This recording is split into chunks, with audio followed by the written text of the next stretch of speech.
விஜயை நம்பி எப்படி ஒரு அரசியலை முன்னெடுக்க முடியும்? நேற்று ஒரு மிகப்பெரிய ஊடகம், அகில இந்திய ஊடகம், நேஷனல் மீடியா ஒரு கான்க்ளேவ் நடத்தியிருக்காங்க. தலைவர்களுடனான ஒரு சந்திப்பு, ஒரு உரையாடல். முதலமைச்சர் பங்கேற்றிருக்கிறார், துணை முதலமைச்சர் பங்கேற்றிருக்கிறார். முதலமைச்சர் இத்தனைக்கும் தென் மாவட்டங்கள்ல சுற்றுப்பயணம் நேற்று இன்றும். அப்படிப்பட்ட ஒரு ஷெட்யூல் இருந்தும் அந்த நிகழ்ச்சியில போய் பங்கேற்றிருக்கிறார். எதிர்க்கட்சி தலைவர் எடப்பாடி பழனிசாமி பங்கேற்றிருக்கிறார். கருத்து முரண் இருந்தாலும் இன்றைக்கு மருத்துவமனையில் அனுமதிக்கப்பட்டிருக்கிறார் பாஜகவினுடைய தலைவர்களில் ஒருவரான ஹெச் ராஜா.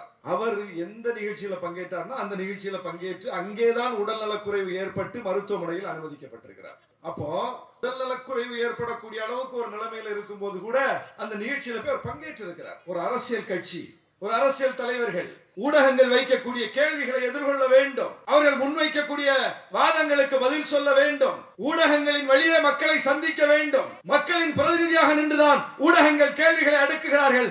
அந்த கேள்விகளுக்கு பதில் சொல்வது என்பது ஜனநாயகத்தின் ஒரு வடிவம். ஜனநாயகத்திற்கே விரோதமான கட்சி பாஜக. அந்த கட்சியை சார்ந்தவர்கள் கூட அந்த ஜனநாயக வடிவத்திற்குள்ள நின்று பதில் சொல்றாங்க. அப்படி பதில் சொல்ல போன இடத்துல தான் ஹெச் ராஜா உடல்நலக்குறைவு ஏற்பட்டு மருத்துவமனையில் அனுமதிக்கப்பட்டிருக்காரு பார்க்கிறோம். அப்போ இப்படித்தான் எல்லா கட்சிகளும் ஊடகங்களை சந்திக்கிறார்கள். ஆனால் விஜய் மட்டும் என்ன செஞ்சிருக்காருன்னா, நீங்க நடத்துற இடத்துக்கு நான் வரமாட்டேன், வழக்கம் போல பனையூருக்கு வாங்க.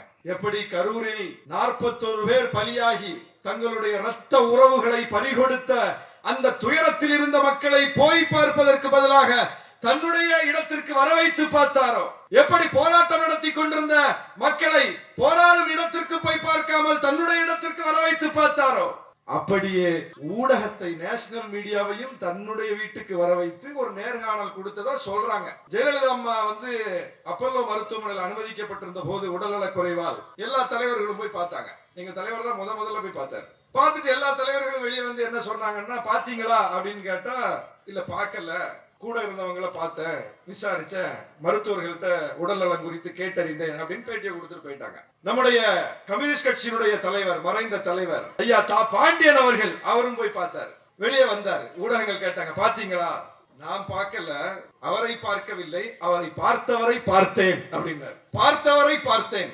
அது மாதிரி பேட்டி கொடுத்தாரா, பேட்டி கேட்டீங்களான்னு கேட்டா, பேட்டி எல்லாம் இப்ப நம்ம பார்க்க முடியாது. அத பேட்டி கண்டவரை கண்டேன், பேட்டி கொடுத்தவரை பார்த்தேன் அப்படின்னு சொல்ல வேண்டிய ஒரு நிலைமை உருவாக்கி இருக்கு. எவ்வளவு பெரிய அவலம் ஜனநாயகத்துல. ஒரு பேட்டின்னா அது விஷுவல் மீடியா, காட்சி ஊடகம். காட்சி ஊடகத்துல பதிவு தானே செய்வாங்க, கேமராவை வச்சு பேட்டி எடுப்பாங்க, அதுதானே பார்த்திருக்கோம். ஆனால் இன்னைக்கு காட்சி ஊடகத்தை சார்ந்தவர்கள் அவரை போய் பேட்டி எடுத்ததாக அச்சு ஊடகத்துல வருது. இப்படி எல்லாம் அவர் சொன்னாரா, இவங்க அதை கேட்டாங்களா, அதை இவங்க நமக்கு சொல்றாங்களா? இப்படி ஒரு பேட்டிய உலகத்துல எந்த நாட்டிலும் பார்த்ததில்லை, எங்கும் பார்த்ததில்லை. இப்பவே இப்படின்னா ஆட்சியை பிடிக்க போறேன்னு சொல்லும் போதே இப்படின்னா, இவங்க கையில எல்லாம் ஆட்சி போச்சுன்னா என்ன ஆகும்? இப்பவே ஒரு நேஷனல் மீடியாவால கூட அவரை அணுக முடியவில்லை என்றால் நாளைக்கு மக்கள் எப்படி அணுக முடியும்? மக்கள் பிரதிநிதிகள் எப்படி அணுக முடியும்? ஊடகங்கள் எப்படி அணுக முடியும்? இன்றைக்கு இருக்கிற முதலமைச்சர் அப்படி ஒரு இரும்பு கோட்டைக்குள் உட்கார்ந்து இருக்கிறாரா?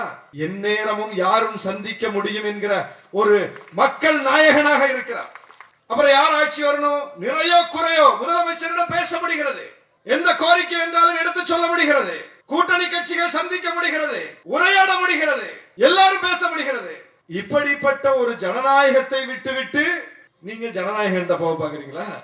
திராவிட மாடல் ஆட்சி தொடர வேண்டும் ஏன் என்னும் கருப்பொருளில் இப்படி பல்லாயிரக்கணக்கான மக்கள் பங்கேற்கக்கூடிய அளவுக்கு ஒரு மாபெரும் பொதுக்கூட்டத்தை ஒருங்கிணைத்து அதில் உரையாற்றக்கூடிய வாய்ப்பை தந்தமைக்காக ஐயா சுபவி உள்ளிட்ட விழா குழுவினருக்கு என்னுடைய நெஞ்சார்ந்த நன்றியை தெரிவித்துக் கொள்கிறேன். திராவிட மாடல் ஆட்சியை பற்றி மக்களே பேசிக் கொண்டிருக்கிறார்கள். மக்களிடம் போய் நாம் பேச வேண்டும் என்கிற தேவையில்லாத அளவுக்கு மக்கள் விவாதித்துக் கொண்டுதான் இருக்கிறார்கள். ஏனென்றால் தமிழ்நாட்டு மக்கள் அரசியலை கூர்ந்து கவனிக்கக்கூடிய மக்கள், போகிற போக்கில் வாக்களிக்கக்கூடிய மக்கள் அல்ல. தான் செலுத்துகிற ஒவ்வொரு வாக்கும் அது யாருக்கு போகிறது என்பதை விட யாருக்கு போகக்கூடாது என்பதில் மிகுந்த கவனம் கொண்ட மக்கள். அதனால்தான் 2013 இறுதியில் குஜராத் மாடல் என்று மோடியை முன்னிறுத்தி மிகப்பெரிய அளவுக்கு பாஜக எழுச்சி பெற்று வந்த போது இந்தியாவே மோடியை ஏற்றுக்கொண்டது, தமிழ்நாடு நிராகரித்தது. 2019 அதுபோல மோடியை இரண்டாம் முறையாக அவர்கள் முன்னெடுத்த போது அப்போதும் இந்தியாவே ஏற்றுக்கொண்டது, தமிழ்நாடு நிராகரித்தது. 2024 மீண்டும் மூன்றாவது முறையாக மோடி அவர்கள் முன்னிறுத்திய போது இந்தியாவின் பல மாநிலங்கள் ஏற்றுக்கொண்டன, தமிழ்நாடு நிராகரித்தது. அவர்கள் என்னென்னவோ சொல்லி மோடியை முன்னிறுத்தினார்கள். ஆனால் தமிழ்நாடு அதை ஏற்கவில்லை. ஏன்? தமிழ்நாட்டிற்கு மோடி என்ன செய்வார்? தமிழ்நாட்டிற்கு நன்மை செய்வாரா? தமிழ்நாடு அரசு இயற்றக்கூடிய சட்ட முன்வடிவுகளுக்கு அவர் ஒப்புதல் கொடுப்பாரா? தமிழ்நாட்டின் திட்டங்களுக்கு அவர் நிதி கொடுப்பாரா?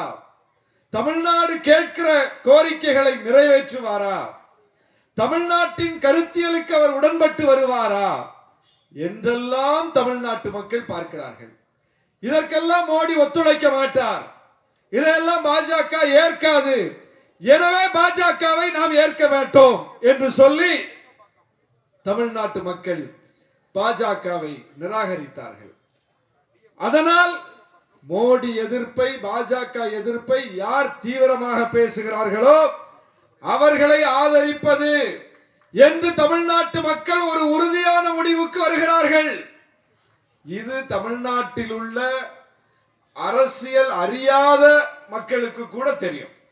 மோடியை நிராகரிக்கிறோம், பிஜேபியை நிராகரிக்கிறோம், தமிழ்நாட்டின் கொள்கைகளை தாங்கி வரக்கூடிய கட்சிகளை ஆதரிக்கிறோம்.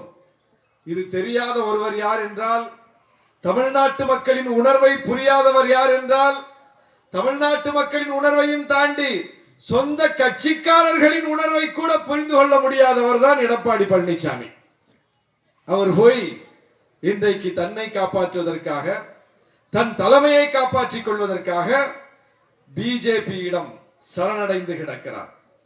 பிஜேபியிடம் சரணடைந்தவர்கள் வீழ்வார்கள், பிஜேபியை எதிர்த்து சமர் புரிகிறவர்கள் வாழ்வார்கள் என்பதற்கு சான்றுதான் இன்றைக்கு எடப்பாடிக்கு ஏற்பட்டிருக்கிற நிலைமை. இன்னொரு பக்கம் நம்முடைய முதலமைச்சர் மாண்புமிகு தளபதியார் அவர்களுக்கு ஏற்பட்டிருக்கிற நிலைமை என்ன நிலைமை? எடப்பாடி பழனிசாமி அவர்களுடைய கையில் கட்சி ஒப்படைக்கப்பட்ட போது, அதிமுக ஒப்படைக்கப்பட்ட போது அவரிடம் 37 எம்பிக்கள் இருந்தார்கள். அவரிடம் ஆட்சி இருந்தது. 40 விழுக்காட்டுக்கு மேல் அந்த கட்சிக்கு வாக்கு வங்கி இருந்தது.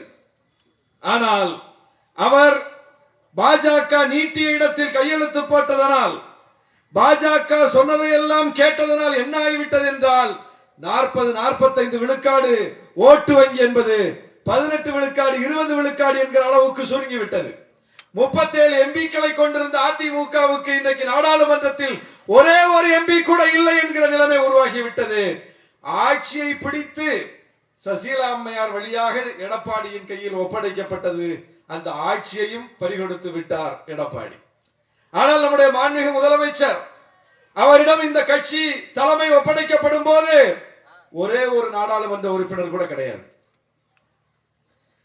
அவரிடம் கட்சி ஒப்படைக்கப்படும் போது திமுக ஆட்சி கட்டளை கிடையாது. ஆனால் இன்றைக்கு 45 விழுக்காட்டுக்கு மேல் வாக்கு வங்கியை தொடர்ந்து 3 தேர்தல்களுக்கு மேல் தக்க வைத்திருக்கிறார். 40க்கு 40 என்கிற அளவுக்கு நாடாளுமன்ற உறுப்பினர்களை தன் அணிக்கு பெற்றுக் கொடுத்திருக்கிறார். ஆட்சியை 2ஆம் முறையும் பிடிக்கிற அளவுக்கு வலுவாக இருக்கிறார். ஏன்? பிஜேபிக்கு சரணடைந்ததனால் தமிழ்நாட்டு மக்கள் அதிமுகவையும் கைவிட்டு விட்டார்கள், எடப்பாடியும் கைவிட்டு விட்டார்கள். பிஜேபியை எதிர்த்து நிற்பதனால் இன்றைக்கு முதலமைச்சரை தமிழ்நாட்டு மக்கள் தலையில் தூக்கி வைத்துக் கொண்டாடுகிறார்கள்.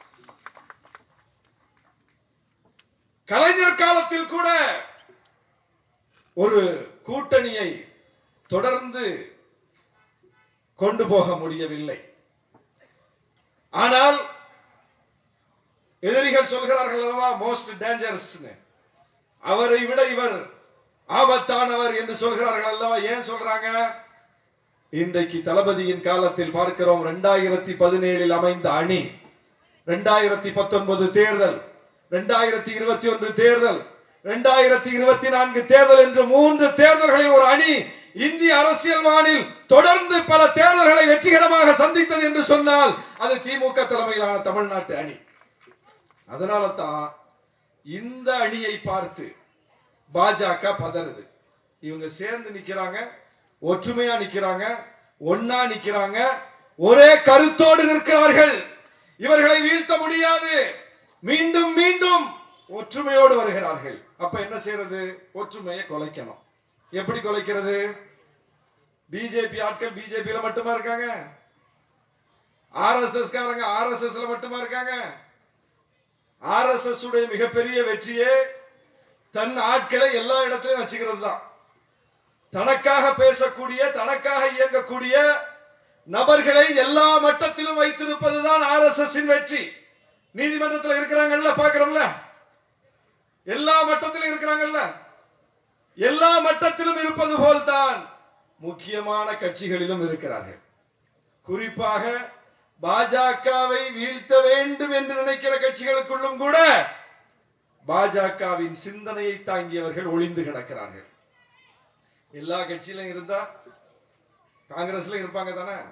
அப்படி ஒரு சிலர் அந்த கட்சிக்குள் இருந்து கொண்டு அந்த கட்சியின் தலைமைக்கு எதிராகவே கருத்துக்களை சொல்லிக் கொண்டிருக்கிறார்கள். இந்த கூட்டணியை சீர்குலைப்பதற்கு எல்லா மட்டத்திலும் வேலை நடக்கிறது. அதையெல்லாம் முறியடித்து தான் இந்த கூட்டணி வலிமை பெற்று நிற்கிறது. கோரிக்கை வைப்பதில் தவறில்லை. கூட்டணி தலைமையிடம் நமக்கான பங்கை கேட்பதில் தவறில்லை. அதை யார் கேட்பது? ஒரு கட்சி தலைமையும் இன்னொரு கட்சி தலைமையும் பேச வேண்டிய விஷயம். ஊடகத்தில் நாம் பேசக்கூடிய விஷயம் அல்ல, பொதுவெளியில் நாம் பேசக்கூடிய விஷயம் அல்ல. அது கூட்டணியை வலிமைப்படுத்துவதற்கு பதிலாக கூட்டணியை வலிமை இழக்க செய்யும். அப்படிப்பட்ட செயலை யாரும் செய்யக்கூடாது. அதைத்தான் நம்முடைய தலைவர்கள் நமக்கு சொல்கிறார்கள். நாங்க பேசிக்கிறோம்பா, நீங்க ஏன்பா பேசிட்டு இருக்கீங்க? அப்ப கூட்டணி தலைமை அறிவுறுத்திய பிறகும் பேசுகிறார்கள் என்றால் அவர்கள் யாருக்காக பேசுகிறார்கள்? எதற்காக பேசுகிறார்கள்? இப்படிப்பட்ட நெருக்கடிகளை எல்லாம் தாண்டித்தான் இன்றைக்கு இந்த அணி நீந்தி கொண்டிருக்கிறது. கோட்பாட்டு அளவில் ஏதாவது பிரச்சனை இருக்கா? பிஜேபி நீட்டுற இடத்துல ஏதாவது நம்முடைய முதலமைச்சர் கையெழுத்து போட்டாரா? அம்மையார் எதிர்த்த உணவு பாதுகாப்பு சட்டத்தில் ஓபிஎஸ் இபிஎஸ் கையெழுத்து போட்டாங்க. அம்மையார் எதிர்த்த உதயமின் திட்டத்தில் ஓபிஎஸ் இபிஎஸ் கையெழுத்து போட்டாங்க. அம்மையார் எதிர்த்த ஜிஎஸ்டி திட்டத்தை ஓபிஎஸ் இபிஎஸ் ஒப்புக்கொண்டாங்க. அம்மையார் இருந்த போது டெல்லி மாநில அரசின் அதிகாரத்தை பறிப்பதற்கு ஒரு சட்டத்தை பாஜக கொண்டு வந்தால் ஆதரிச்சிருப்பாரா? ஆதரிக்க மாட்டாங்க. ஆனால் இவர்கள் ஆதரித்தார்கள். சிஏஏ சட்டத்தை ஆதரித்தார்கள். எல்லா சட்டத்தையும் ஆதரித்தார்கள். வேளாண் சட்டத்தை ஆதரித்தார்கள். பாஜக என்னென்ன சட்டங்களை எல்லாம் கொண்டு வருகிறதோ அத்தனை சட்டங்களையும் இந்த ஓபிஎஸும் இபிஎஸும் சேர்ந்து ஆதரித்தார்கள். அப்படி ஒரே ஒரு சட்டத்தை, பாஜக கொண்டு வருகிற சட்டத்தை முதலமைச்சர் ஆதரித்தார். சொல்லுங்க பாப்போம், காட்டுங்க பாப்போம். ஏற்கனவே நிதி நெருக்கடியில் தத்தளித்துக் கொண்டிருக்கிறோம். ஒரு அரசை நடத்துவதற்கு மிகப்பெரிய நெருக்கடியை சந்தித்துக் கொண்டிருக்கிறார் முதலமைச்சர். அப்படிப்பட்ட இடத்தில் கல்வியில் இந்த மாநிலத்தை தலைநிமிர செய்யக்கூடிய பணியை தன் தோளில் போட்டுக்கொண்டு நடைபோடக்கூடிய முதலமைச்சர் அந்த கல்வி தொடர்பான விஷயத்தில் அவன் ஒரு செக் வைக்கிறான். நான் சொல்லக்கூடிய கொள்கையை ஏற்றுக்கொண்டா நான் பணம் தர்றேன், இல்லைன்னா பணம் தர மாட்டேன் அப்படின்னு. நிதியை தர மாட்டேன். பணம் அவங்க அப்ப மட்டும் காசு இல்ல, நமக்கு வர வேண்டிய பங்கு, நமக்கு வர வேண்டிய உரிமை சார்ந்த நிதி, அதை தர மாட்டேன் என்று அடம் பிடிக்கிறது பாஜக. கையெழுத்து போட்டார் முதலமைச்சர். உன்னுடைய 2000 கோடிக்காக 2000 ஆண்டுகள் இந்த மண்ணை பின்னோக்கி இழுக்கிற பாவத்தை செய்ய மாட்டேன் என்று துணிந்து சொன்னார். எடப்பாடி பழனிசாமி இப்படி ஒரே ஒரு சட்டத்துல சொன்னாருன்னு காட்டுங்க. அப்ப பாஜக எதிர்ப்பில் படம் காட்டவில்லை, பாஜகவுக்கு பயம் காட்டிக் கொண்டிருக்கிறார் நம்முடைய முதலமைச்சர். அப்படிப்பட்ட முதலமைச்சர் பாஜகவோடு ஏதாவது ஒன்றில் சமரசமாகி போனால் கூட இவரை நம்ப முடியாது, இவரை நம்பி பயணிக்க முடியாது. ஏன்னா பிஜேபி எதிர்ப்புல இவர்கிட்ட உறுதி இல்லை. எனவே நாம பிஜேபி எதிர்ப்புல யார் உறுதியா இருப்பாங்களோ அவங்களை அணி சேர்க்கிறதுல ஆர்வம் காட்டுவோம் என்று சொல்லி காங்கிரஸ் தோழர்கள் பாஜக எதிர்ப்பில் இருக்கக்கூடிய தோழர்கள் அப்படி ஏதாவது ஒரு முயற்சி எடுத்தா கூட ஒரு லாஜிக் இருக்கு. ஆனால் ஒரே ஒரு அம்சத்தை காட்டுங்கள். பாஜகவோடு முதலமைச்சர் சமரசம் செய்து கொண்டார். ஏதாவது ஒரு சட்டத்தை காட்டுங்கள், ஏதாவது ஒரு திட்டத்தை காட்டுங்கள். எதிர்த்து நிற்கிறார். அது மாத்திரமல்ல, பாஜக எதிர்ப்பில் ராகுல் காந்தி பல்வேறு முன்னெடுப்புகளை முன்னெடுத்துக் கொண்டிருக்கிறார். அதுல ஒண்ணுதான் இந்த SIR. இந்தியா முழுவதும் நடைபயணம் போனார். எத்தனையோ பிரச்சனைகளை எதிர்த்து போராடி கொண்டிருக்கிறார். அப்படி போராட்டங்களை முன்னெடுக்கும் போது ராகுல் காந்தியோடு உடன் நிற்கிற தலைவர் யார்? உடன் நிற்கிற முதலமைச்சர் யார்? நம்முடைய மாண்புமிகு முதலமைச்சர் தான். இங்கிருந்து பீகாருக்கு போய் ராகுல் காந்தியோடு ஒரே மேடையில் பேசுகிறாரே தவிர இவங்க யாருக்கு காத்திருக்காங்களோ அல்லது யார் இவர் வருவார் என்று காத்திருக்கிறாங்களோ அந்த விஜய் ஒருபோதும் ராகுல் காந்திக்கு ஆதரவாக இதுவரையிலும் கருத்து சொன்னதில்லை. இன்னும் சொல்ல போனால் 2014 மோடி ஆட்சி வருவதற்கு அடித்தளமிட்ட ஒரு இயக்கம் எந்த இயக்கம் என்றால் அண்ணா ஹசாரே முன்னெடுத்த இயக்கம். காங்கிரஸ் ஆட்சி ஊழல் ஆட்சி என்று சொல்லி ஊழலை அகற்றுவோம் என்று சொல்லி ஒரு நாடகத்தை நடத்தினார். அந்த நாடகத்தை உண்மை என்று நாட்டு மக்களுக்கு உணர்த்துவதற்காக, நாட்டு மக்களிடம் காட்டுவதற்காக ஒரு தூதுவராக செயல்பட்டவர் தான் விஜய். காங்கிரஸ் ஆட்சி அகற்றுவதற்கு அண்ணா ஹசாரேவுக்கு துணை நின்றாரா? இல்ல, விஜய் துணை நின்றார். அப்ப காங்கிரஸ் ஆட்சியை அகற்றுவதற்கு துணை நின்றார் விஜய். அதற்கு பிறகு 10 ஆண்டுகள் மோடி ஆட்சி 3வது முறை வந்து விட்டது. இந்த 3 முறை மோடி ஆட்சியிலும் காங்கிரஸ் எவ்வளவோ நெருக்கடிகளை சந்தித்தது. ராகுல் காந்தியுடைய MP பதவி பறிக்கப்பட்டது. எத்தனையோ பிரச்சனைகளை அந்த கட்சி சந்தித்தது. ஒரு முறை கூட விஜய் ஒரு வார்த்தை கூட ஆதரித்து நின்றதில்லை. எல்லா பிரச்சனையிலும் அந்த இயக்கத்தோடு நிற்பது நாம். எங்க தலைவர் எழுச்சி தமிழர் போனார். ராகுல் காந்தி நடக்கும்போது கூட நடந்தார். விஜய் நடக்கலாம் வேண்டாம், ஒரு வார்த்தை பேச சொல்லுங்க. அல்லது ராகுல் காந்தி இப்போது ஜனநாயகனுக்கு ஒரு பிரச்சனை வந்த போது குரல் கொடுத்தாரே, அதற்கு நன்றி சொல்லி ஒரு பதிவு போட்டாரா? நன்றி சொல்லி. இப்படி ஒரு தலைவர், எதிர்க்கட்சி தலைவர் இந்த பிரச்சனையை அகில இந்திய அளவில் அடையாளப்படுத்தி இருக்கிறார். நான் கூட பேச தயங்கி கொண்டிருக்கும் போது அவர் பேசி இருக்கிறார். நன்றி. முதலமைச்சருக்கு நீங்க நன்றி சொல்ல மாட்டீங்க, ராகுல் காந்திக்கு சொல்லி இருக்கலாமா? எப்படி இருக்கிறது அரசியல் களம்? இவர்களை நம்பி எப்படி அரசியல் செய்ய போகிறீர்கள்? இப்படிப்பட்ட மனிதர்களை நம்பி எப்படி ஒரு அரசியல் நடவடிக்கை முன்னெடுக்க முடியும்? அப்ப இந்த கூட்டணி வெறுமனே இடப்பங்கீட்டுக்கான கூட்டணி அல்ல, அதையும் தாண்டி கொள்கை ரீதியிலான கூட்டணி. இடப்பங்கீடுதான் முக்கியம் என்றால் இன்றைக்கு பெரும்பான்மை வலிமை இல்லாமல் ஆட்சியை நகர்த்தி கொண்டிருக்கிறது பாஜக. VC காட்ட 2 MP இருக்காங்க. எங்களிடம் 2 நாடாளுமன்ற உறுப்பினர் இருக்கிறார்கள். நாங்க போய் இன்னைக்கு வந்து பாஜகவுக்கு ஆதரவு கொடுக்கிறோம்னா இல்ல வேண்டாம் அப்படின்னு மோடி சொல்லிடுவாரா? பெரும்பான்மை வலிமை இல்லாமல் இருக்கக்கூடிய கட்சிக்கு ஒவ்வொரு நாடாளுமன்ற உறுப்பினர் எண்ணிக்கை முக்கியமானது.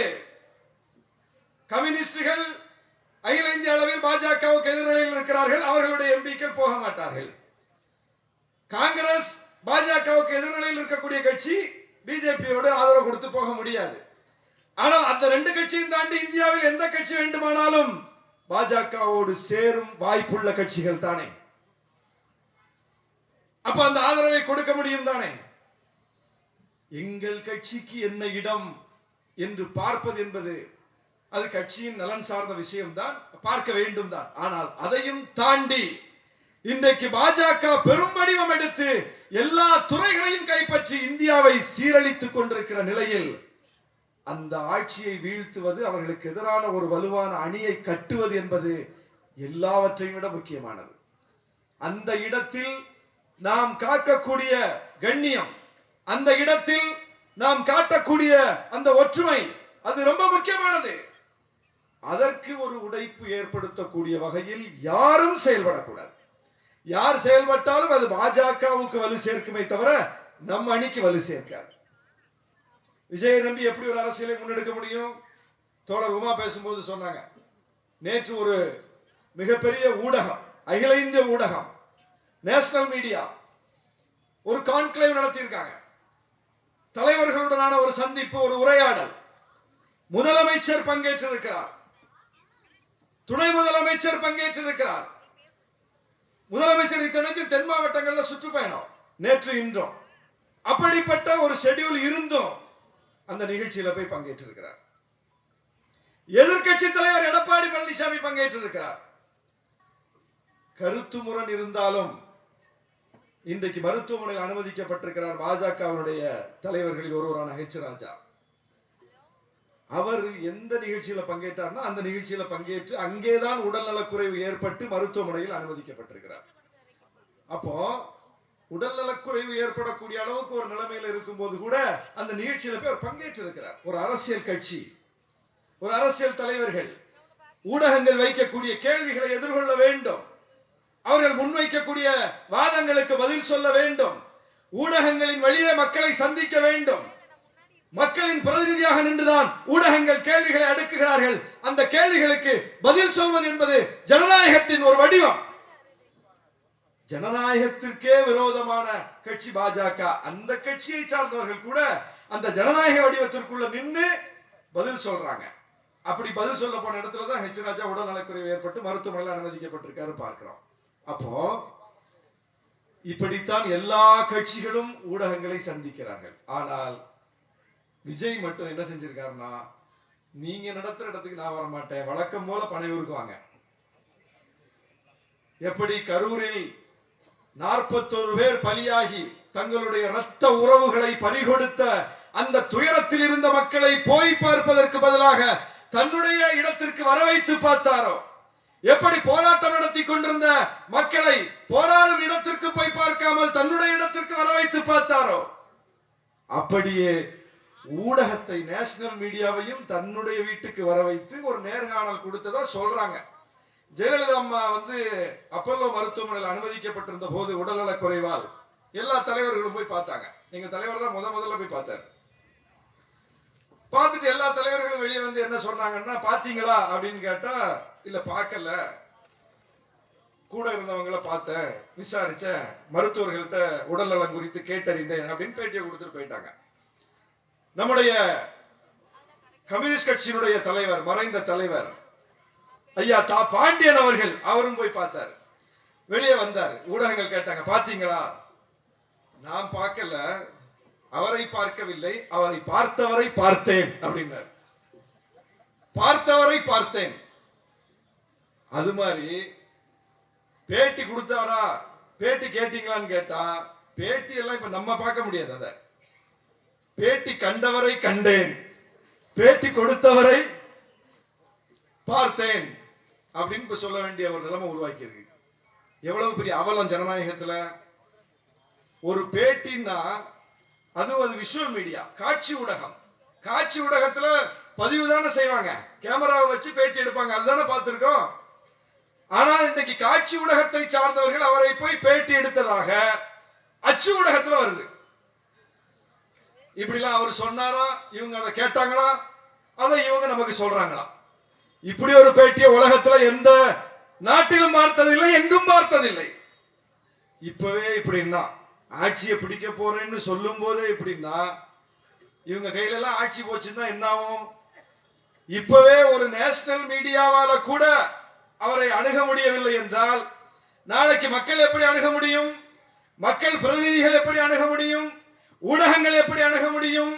இன்றைக்கு இருக்கிற முதலமைச்சர் அப்படி ஒரு இரும்பு கோட்டைக்குள் உட்கார்ந்து இருக்கிறாரா? எந்நேரமும் யாரும் சந்திக்க முடியும் என்கிற ஒரு மக்கள் நாயகனாக இருக்கிறார். அப்புறம் யார் ஆட்சி வரணும்? நிறையோ குறையோ முதலமைச்சரிடம் பேச முடிகிறது. எந்த கோரிக்கை என்றாலும் எடுத்து சொல்ல முடிகிறது. கூட்டணி கட்சிகள் சந்திக்க முடிகிறது, உரையாட முடிகிறது, எல்லாரும் பேச முடிகிறது. இப்படிப்பட்ட ஒரு ஜனநாயகத்தை விட்டுவிட்டு நீங்க ஜனநாயகம் போக பாக்குறீங்களா? எங்கே போய் முடியும்? எனவேதான் சொல்லுகிறோம், ஏன் திராவிட மாடல் ஆட்சி தொடர வேண்டும்? எத்தனையோ திட்டங்கள், ஒவ்வொரு திட்டமும் கொண்டு வரப்பட்ட போது அது கேலி செய்யப்பட்டது, விமர்சிக்கப்பட்டது. கட்டணமில்லா பேருந்து பெண்களுக்கு விடப்பட்ட போது எப்படி கிண்டல் அடிச்சாங்க? லிப்ஸ்டிக் பஸ் அப்படின்னு கிண்டல் அடிச்சாங்க. காலை உணவு திட்டம் கொண்டு வரப்பட்ட போது எப்படி விமர்சித்தார்கள்? ஒரு முன்னணி நாளிதழ் முதல் பக்க செய்தி, இனி கழிவறைகள்லாம் நிரம்பி வழியும் அப்படின்னு கொச்சைப்படுத்தி எழுதினார்கள். மகளிர் உரிமை தொகை அறிவிக்கப்பட்ட போது இது வாய்ப்பே கிடையாது, ஏற்கனவே கடல்ல இருக்கீங்க, நிதி எங்கிருந்து கொண்டு வருவீங்க, இப்படி ஒரு திட்டத்தை செயல்படுத்தவே முடியாது, மக்களை ஏமாற்றுகிறது திமுக, மக்களிடம் போலியான வாக்குறுதியை கொடுக்கிறது திமுக என்று பரப்புரை செய்தார்கள். இன்னைக்கு என்ன, யாரெல்லாம் பரப்புரை செய்தார்களோ அவர்களெல்லாம் தங்கள் மாநிலத்தில் தேர்தலை சந்திக்க வேண்டும் என்றால் மகளிர் உரிமை தொகை என்கிற முழக்கத்தை முன்வைக்காமல், வாக்குறுதியை கொடுக்காமல் தேர்தலை சந்திக்கவே முடியாது என்கிற அளவுக்கு வந்து விட்டார்கள். காலை உணவு திட்டத்தை பற்றி ஆய்வு செய்வதற்கு ஒவ்வொரு மாநிலத்தை சார்ந்த குழுவும் வந்து தமிழ்நாட்டில் வந்து போய் பார்த்துட்டு போகுது. கட்டணமில்லா பேருந்து இன்றைக்கு ஒவ்வொரு மாநிலத்திலும் பார்க்கிறோம். சந்திரபாபு நாயுடு கொடி அசைச்சு தொடங்கி வைக்கிறார். எத்தனை திட்டத்தை சொல்றது? எல்லா திட்டங்களும் கொண்டு வரப்பட்ட போது கேலி பேசப்பட்டது. இன்றைக்கு யார் கேலி பேசினார்களோ அவர்களாலேயே பின்பற்றப்படுகிறது. அதுதான் ஒரு திட்டத்தினுடைய வீச்சு. அப்ப எப்படிப்பட்ட திட்டம்? இந்த மாதிரி இங்க இருக்க மாதிரி திட்டங்களை மற்ற மாநிலங்கள்ல இருக்குன்னு காட்டுங்க பாப்போம். பிள்ளைகளுக்கு உயர்கல்வி படிப்பதற்கு மாதம் 1000 ரூபாய் பீகார்ல இருக்கு, உத்தரப்பிரதேசத்துல இருக்கு, அதை பார்த்து காப்பி அடிச்சிட்டீங்கன்னு சொல்லுங்க பாப்போம். இங்கேதான் நடைமுறைப்படுத்தி இருக்கிறோம், வெற்றிகரமாக நடைமுறைப்படுத்தி இருக்கிறோம். எத்தனையோ திட்டங்களை பட்டியல் போட்டு சொல்ல முடியும். ஆனால் இந்த ஆட்சி போய் கெடுவாய்ப்பாக இவர்கள் சொல்லுகிற என்டிஏ ஆட்சி, கூர்ந்து கவனிங்க, அதிமுக ஆட்சின்னு சொல்லல. அதிமுக ஆட்சின்னு சொன்னா கூட இருமொழி கொள்கைதான் அப்படின்னு திமுகவும் சொல்லும், திமுக கூட்டணியில் இருக்கக்கூடிய விடுதலை சிறுத்தைகள் உள்ளிட்ட நாங்களும் சொல்றோம், எல்லா கட்சிகளும் சொல்றோம், அதிமுகவும் சொல்லுது ஆமா இருமொழி கொள்கைதான். என்டிஏ ஆட்சி சொல்லுவான்.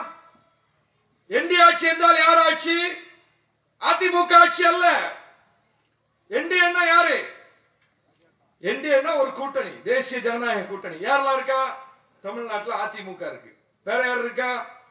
பாமக அன்புமணி ராமதாஸ் இருக்கிறார், வேற ஜி.கே. வாசன் இருக்கிறார், அப்புறம் யார் யார் இருக்கான்னு உங்களுக்கு தெரியும். இப்ப என்டிஏ ஆட்சி வரும் என்றால் அது எடப்பாடி பழனிசாமி தலைமையிலான அதிமுக ஆட்சியா அல்லது அன்புமணி ராமதாஸ் தலைமையிலான பாமக ஆட்சியா? அவரும் இருமொழி கொள்கை தான் சொல்வார், அவரும் நீட்டு விலக்கு வேணும்னு சொல்வார், எடப்பாடி நீட்டு விலக்கு வேணும்னு சொல்வார். அல்லது ஜி.கே. வாசன் ஆட்சியா அல்லது பாரிவேந்தர் ஆட்சியா, ஏசி சண்முகம் ஆட்சியா, அவங்க கூட்டணியில இன்னும் இடம்பெற துடிக்கக்கூடிய கட்சிகளினுடைய ஆட்சியா அல்லது பாஜக ஆட்சியா? என்டிஏ ஆட்சி என்றால் என்டிஏ கூட்டணியில் இருக்கக்கூடிய கட்சிகளின் ஆட்சி அல்ல, அது அப்பட்டமான பாஜக ஆட்சி. அதைத்தான் நாம் பார்த்துக் கொண்டிருக்கிறோம். மராட்டியத்தில் சிவசேனாவோடு சேர்ந்தார்கள், என்டிஏ கூட்டணி என்றுதான் சொன்னார்கள். சிவசேனா எங்க இருக்குது? பிஜேபி எங்க இருக்குது? பீகாரில் நிதிஷ்குமாரோடு சேர்ந்தார்கள், என்டிஏ கூட்டணி என்று சொன்னார்கள். நிதிஷ்குமார் எங்க இருக்கிறார்? பிஜேபி எங்க இருக்கிறது? பஞ்சாபில் அகாலிதளத்தோடு சேர்ந்தார்கள், என்டிஏ கூட்டணி என்றார்கள். இன்றைக்கு அகாலிதளம் எங்க இருக்கிறது? பிஜேபி எங்க இருக்கிறது? ஒடிசாவில் நவீன் பட்நாயக்கிடம் எல்லா திட்டங்களுக்கும் சட்டங்களுக்கும் ஆதரவை பெற்றுக் கொண்டார்கள். நவீன் பட்நாயக் இன்று எங்கே இருக்கிறார்? பாஜக எங்கே இருக்கிறது? ஆந்திராவில் ஜெகன்மோகன் ரெட்டியிடம் எல்லா சட்டங்களுக்கும் நீட்டிய இடத்தில் கையெழுத்தை பெற்றார்கள். ஜெகன்மோகன் ரெட்டி இன்று எங்கே இருக்கிறார்? பாஜக எங்கே இருக்கிறது? எத்தனை எத்தனை மாநிலங்களை பட்டியல் போட்டு சொல்ல முடியும். தமிழ்நாட்டில் அதிமுகவோடு கூட்டணி சேர்ந்தார்கள். பாஜகவுக்கு 3 விழுக்காடு 4 விழுக்காடு என்கிற அளவுக்கு ஓட்டு இருந்தது. இன்றைக்கு பாஜக எங்கே இருக்கிறது? எடப்பாடி பழனிசாமி எங்கே இருக்கிறார்? பாஜக என்ன சொல்கிறது? நாடாளுமன்ற தேர்தலில் நாங்கள் அதிமுகவுக்கு இணையான வாக்குகளை பெற்றுவிட்டோம், 10 தொகுதிகளில் அதிமுகவை 3வது இடத்துக்கு தள்ளிவிட்டோம். பாஜக சொல்லுதா இல்லையா? இன்றைக்கு பாஜகவால் கேள்விக்குறியாகி இருக்கக்கூடிய இடம் யாருடைய இடம்? திமுகவின் இடமா? பாஜகவால் திமுகவின் இடத்தை கேள்விக்குள்ளாக்க முடிந்ததா? திமுகவின் இடம் முன்பை விட வலிமை பெற்றிருக்கிறது. திமுகவின் இடம் முன்பை விட மேலேறி போயிருக்கு. ஆனால் முன்பிருந்த இடத்திலிருந்து கீழே தள்ளப்பட்டிருப்பது யார்? அதிமுகவின் இடம். அதிமுக தொண்டர்கள் தோழர்கள் இதை புரிந்து கொள்ள வேண்டும். உங்கள் கட்சி தான் காலியாகி கொண்டிருக்கிறது. பாஜகவால் உங்கள் கட்சியின் இருப்பு தான் கேள்விக்குள்ளாக்கி கொண்டிருக்கிறது. உங்கள் கட்சியை தான் இன்றைக்கு காப்பாற்ற முடியாமல் எடப்பாடி பழனிசாமி சரணடைந்து கிடக்கிறார். இப்படிப்பட்ட எடப்பாடி பழனிசாமி தலைமையில தன் கட்சியை காப்பாற்ற முடியாத எடப்பாடி பழனிசாமியிடம் போய் இந்த மாநிலத்தின் ஆட்சியை ஒப்படைத்தால் என்ன நடக்கும்? அது பாஜக சொல்லுகிற திட்டங்களின்படி நடக்கும். பாஜக சொல்லுகிற திட்டம் என்றால் என்ன? மும்மொழி கொள்கை தான்பா, இருமொழி கொள்கை இல்லம்பா. நீட்டு தேர்வு விலக்கு கிடையவே கிடையாதுன்னு ஏற்கனவே சொல்லிட்டு இருக்கான். உசுரே போனாலும் தரமாட்டேன்னு அண்ணாமலை ஏற்கனவே சொல்லியிருக்காரு. பாஜக ஆட்சி என்றால் என்ன ஆட்சி பார்க்கிறோம்? வட மாநிலங்கள்ல மதக்கலவரத்தை தூண்டுகிற ஆட்சி, மக்களை பிளவுபடுத்துகிற ஆட்சி, சமூக நீதிக்கு எதிரான ஆட்சி, இடஒதுக்கீட்டை மறுக்கிற ஆட்சி, கார்பரேட்டுகளுக்கு எல்லாவற்றையும் கொட்டி கொடுக்கிற ஆட்சி, எல்லாவற்றிலும் ஏகபோகத்தை நிறுவுகிற ஆட்சி, ஒரே நாடு ஒரே சட்டம் என்று இந்த நாட்டினுடைய பன்முகத்தன்மையை சீர்குலைக்கிற ஆட்சி, அதுதான் பாஜக ஆட்சி. ரோட்ல இறக்கி அடிப்பான், கேட்க நாதி இருக்காது. கோர்ட்டுக்கு போனா கோர்ட்ல நம்ம சொல்லக்கூடிய, நாம் எதிர்பார்க்கக்கூடிய நியாயப்படியான தீர்ப்பு கிடைக்காது. பாஜக சொல்லும் திசையில் எல்லா துறைகளும் வேலை செய்யும். அதை தான் பார்த்துக்கிட்டு இருக்கோம். தமிழ்நாட்டிலும் அது அந்த அறிகுறி தென்பட தொடங்கி இருப்பதை பார்க்கிறோம். தமிழ்நாட்டிலும் அத்தகைய அறிகுறியை பார்க்கிறோம். நீதிபதியே சொல்றார், அம்பேத்கர் எழுதிய, புரட்சியாளர் அம்பேத்கர் எழுதிய அரசியலமைப்பு சட்டத்தின்படிதான் தீர்ப்பு சொல்ல வேண்டும், ஒரு வழக்கை அணுக வேண்டும் என்கிற பொறுப்பை சுமந்தவர் சொல்றாரு. என்னுடைய எஞ்சி இருக்கக்கூடிய காலத்தை, பதவி காலத்தை சனாதனத்தின் அடிப்படையில் தான் நான் அணுகுவேன் என்று வெளிப்படையா சொல்றார். எங்கிருந்து சொல்றார்? தமிழ்நாட்டில் நின்று கொண்டு சொல்கிறார். எப்படிப்பட்ட மண்? மத நல்லிணக்கத்திற்கு பெயர் பெற்ற மண், சமூக நல்லிணக்கத்தை கட்டி காப்பாற்றுகிற மண், சமூக நீதியை அரங்கேற்றிய மண்.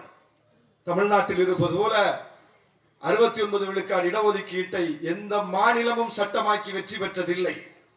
நமக்கு பிறகு பலரும் ஃபாலோ பண்ணிருப்பாங்க, ஆனால் நாம் தான் அதில் முதல் வெற்றியை பெற்றவர்கள். அரசியலமைப்பு சட்டத்தில் சமூக நீதிக்காக முதலில் திருத்தம் கொண்டு வந்தவர்கள். 50 விழுக்காட்டுக்கு மேல் உயர்கல்வி படிப்போர் விழுக்காட்டை எட்டியவர்கள். பெண்களுக்கு சொத்தில் சமபங்கு உரிமை என்கிற சட்டத்தை கொண்டு வந்தவர்கள். ஏன் இன்னும் சொல்ல போனால் நீதி கட்சி ஆட்சி காலத்தில் இந்தியாவிலேயே முதலில் வாக்குரிமை, அனைவருக்கும் வாக்குரிமை என்கிற இலக்கை எட்டியவர்கள். இப்படி பல்வேறு முற்போக்கான திட்டங்களை, சட்டங்களை கொண்டு வந்து இந்தியாவுக்கே வழிகாட்டிய ஒரு மாநிலத்தில் நான் அரசியலமைப்பு சட்டத்தின்படி நடக்க மாட்டேன், சனாதனத்தின் அடிப்படையில் தான் நடப்பேன் என்று ஒரு நீதிபதி சொல்கிறார் என்றால், பாஜக டெல்லியில் ஆட்சியில் இருக்கிற அந்த துணிவில் தானே தமிழ்நாட்டை அவர்கள் பிடித்து விட்டால் இது போல எத்தனை பூனை குட்டி வெளியே வரும்? எத்தனை பேர் எந்தெந்த மட்டங்களில் இருந்து கொண்டு இந்த மண்ணை பாழ்படுத்துகிற அரசியலுக்கு துணை போவார்கள்? எப்படிப்பட்ட அபாயத்தை நோக்கி இந்த மண் போய்விடும். அதை தடுத்து நிறுத்த வேண்டும் என்றால், சமூக நீதி காக்கப்பட வேண்டும் என்றால், சமய நல்லிணக்கம் காக்கப்பட வேண்டும் என்றால், மீண்டும் திராவிட மாடல் ஆட்சி தொடர வேண்டும். பார்க்கிறோம் இவ்வளவு பேர், பல்லாயிரக்கணக்கான மக்கள் கூடியிருக்கோம். நம்ம வாட்டுக்கு பேசிட்டு இருக்கோம், மக்கள் கேட்டுட்டு இருக்காங்க. 2 புறமும் எல்லா கடைகளும் திறந்திருக்குது, அவங்க வியாபாரத்தை அவங்க பார்த்துட்டு இருக்காங்க. இதுவே இங்க ஒரு சங்கி கூட்டம் நடந்த அந்த கடையெல்லாம் எத்தனை மணிக்கு அடைச்சிட்டு ஓடி இருப்பாங்க? நீங்க இந்த கூட்டத்தை அப்படியே ஒரு சங்கி கூட்டமாக கற்பனை செய்து பாருங்கள்.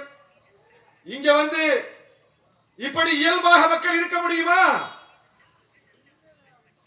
கோயம்புத்தூர்ல பார்த்தோம்ல, பிரியாணி அண்டாவை தூக்கிட்டு போனது, செல்போன் கடையை உடைச்சிட்டு ஓடினதெல்லாம். இப்ப சங்கிகள் நடமாட ஆரம்பித்தால் மக்கள் நிம்மதி இழப்பார்கள். மக்கள் இயல்பாக இருக்க முடியாது. மக்கள் வளர்ச்சியை நோக்கி சிந்திக்க முடியாது. மக்கள் தங்களுடைய வேலையை பார்க்க முடியாது. மக்கள் அடித்துக் கொள்வார்கள், மக்கள் சண்டையிட்டுக் கொள்வார்கள். மதத்தின் அடிப்படையிலும், சாதியின் அடிப்படையிலும், இனத்தின் அடிப்படையிலும் ஒருவரை ஒருவர் மோதவிட்டு வேடிக்கை பார்க்கும் பாஜக. நாம அந்த இடத்துல கவனத்தை செதறிட்டு இருப்போம், அவன் உட்கார்ந்து எல்லா இடத்தையும் பிடிச்சுக்கிட்டு இருப்பான். இதுதான் அவருடைய தந்திரமான வேலை. எனவே இந்த ஆட்சி தொடர்வதுதான் தமிழ்நாட்டிற்கு நல்லது, தமிழ்நாட்டின் எதிர்காலத்துக்கு நல்லது, தமிழ்நாட்டு தலைமுறைக்கு நல்லது என்பதை சிந்தித்துத்தான் கூட்டணி கட்சிகள், நாங்கள் இன்றைக்கு விடுதலை சிறுத்தைகள் உட்பட எல்லா கட்சிகளும் மாண்புமிகு முதலமைச்சர் தளபதி அவருடைய கரத்தை பற்றி நிற்கிறோம். அவருடைய கரத்தை வலுப்படுத்தக்கூடிய அரசியலை முன்னெடுக்கிறோம். அந்த அரசியல் மிக முக்கியமானது, அது இந்தியாவுக்கே வழிகாட்டக்கூடியது என்கிற வகையில் தான் மக்களிடம் செல்கிறோம். மக்களிடம் சென்று தொடர்ந்து பேசுவோம். பாஜக வந்தால் என்ன நடக்கும் என்பதை அம்பலப்படுத்துவோம். அதற்கு துணை போகிற அதிமுக உள்ளிட்ட கூட்டணி கட்சிகளை மக்களிடம் தோலுரிப்போம் என்று சொல்லி வாய்ப்புக்கு நன்றி கூறி விடைபெறுகிறேன். நன்றி, வணக்கம். ஒரு அறிவிப்பு. எங்கள் பேரவையின் இளைஞரணி சார்பில்